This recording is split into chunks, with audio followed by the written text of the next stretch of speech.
بسم اللہ الرحمن الرحیم۔ السلام علیکم ورحمۃ اللہ وبرکاتہ۔ Dear students, I hope you will be happy and healthy by the grace of Allah Almighty۔ آج باب نمبر 7 اور لیکچر نمبر 8 ہے مطالعہ پاکستان کا، اور یہ ہے پشتو زبان کے بارے میں، یعنی پشتو زبان کے مختلف شعراء اور نثر نگاروں کے کام بیان کرنے ہیں۔ جیسا کہ آپ جانتے ہیں کہ صوبہ سرحد کی اکثریت کی زبان پشتو آج سے قریباً 5000 سال پہلے افغانستان کے علاقے باخت یا بخت میں پیدا ہونے کی بنا پر بختو یا پشتو کہلاتی ہے۔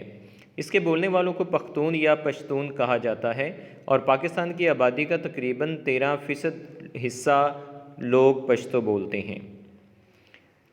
پشتو زبان کی سب سے پہلی کتاب 8ویں صدی عیسوی کے نصف آخر میں پٹا خزانہ کے نام سے مرتب ہوئی۔ پشتو کا سب سے پہلا شاعر امیر کروڑ کو تسلیم کیا جاتا ہے، جو تقریباً 1000 سال پہلے ہو گزرا ہے۔ پشتو میں اصناف سخن میں نظم، غزل، لوک گیت، پٹا، لوری، قصیدہ اور مدح وغیرہ شامل ہیں۔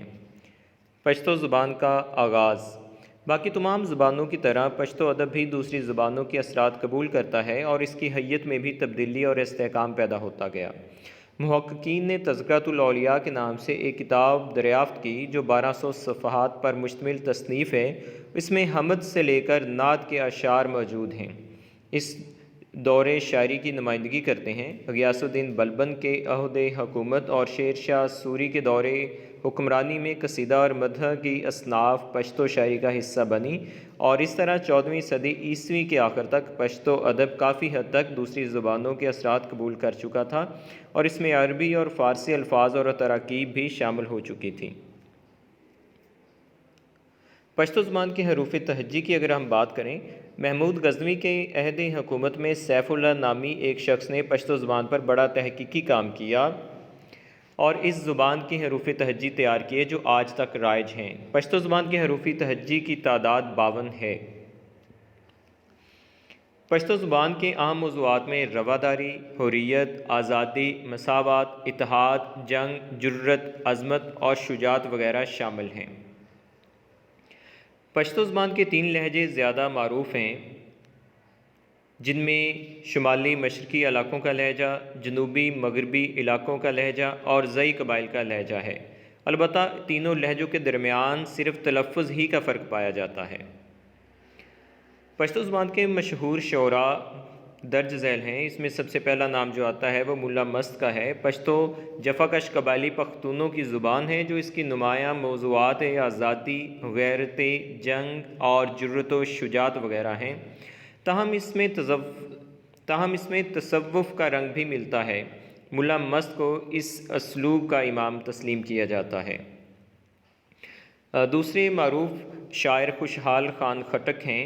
خوشحال خان خٹک مغلیہ عہد حکومت کے ہم عصر پشتو زبان کے عظیم شاعر ہیں۔ وہ اہل قلم ہونے کے ساتھ ساتھ صاحب سیف بھی تھے۔ وہ لکھتے ہیں، خوشحالی کے لیے وہ لمحات قابل مسرت ہیں جب تلواروں اور زرہوں کی جھنکار نغمہ ریز ہوتی ہے۔ آپ کے کلام میں عشق حقیقی و مجازی، حریت، شجاعت، اولو العزمی اور عالی ظرفی کے موضوعات زیادہ نمایاں ہیں۔ تیسرے بڑے شاعر رحمان بابا ہیں۔ پشتو زبان کے دوسرے بڑے شاعر رحمان بابا ہیں۔ یہ فقیر صفت شاعر ہمیشہ عشق و تصوف میں ڈوبے رہتے تھے، اور یہی ان کی شاعری کا موضوع بھی ہے۔ ان کے نزدیک یہی تخلیق کائنات کا مقصد ہے۔ ان کے کلام میں محبت الہی کا کیف و سرور ملتا ہے۔ چوتھے بڑے شاعر کاظم خان شیدہ ابھی پشتو کے ایک مقبول شاعر ہیں۔ اس کے علاوہ نور الدین، ملا مقصود اور ملا نصیر بھی شامل ہیں۔ ہر زبان کی طرح لوک گیت بھی پشتو ادب کا بہت بڑا قیمتی سرمایہ ہے۔ اس کی کئی شکلیں ہیں، تاہم پٹا اور لیمکی وغیرہ زیادہ معروف ہیں۔ بعض شعراء مثلا نور الدین اور ملا مقصود وغیرہ نے لوک گیت کی مختلف صورتوں کو اپنی شاعری کا موضوع بنایا ہے۔ جہاں تک نثری ادب کا تعلق ہے تو پشتو کے نثری ادب کا ارتکاب 20ویں صدی میں شروع ہوا۔ قیام پاکستان کے بعد پشتو نثر نے جدید رجحانات کو قبول کیا اور پشتو کے معروف قلم نگاروں نے سوانحی، افسانہ نویسی، ڈرامہ نگاری، قواعد زبان اور لغت کے مرتب کرنے میں پشتو زبان کے لیے اہم خدمات انجام دیں۔ دور جدید میں اخبارات، رسائل، ریڈیو اور ٹیلی ویژن نے پشتو زبان کی ترقی کے لیے اہم کردار ادا کیا۔ اس سلسلے میں پشاور میں پشتو اکیڈمی بھی بنائی گئی جو اس زبان کے فروغ کے لیے اہم کردار ادا کر رہی ہے۔ نیز پشتو میں تحقیق کے کام کا بھی آغاز ہو چکا ہے۔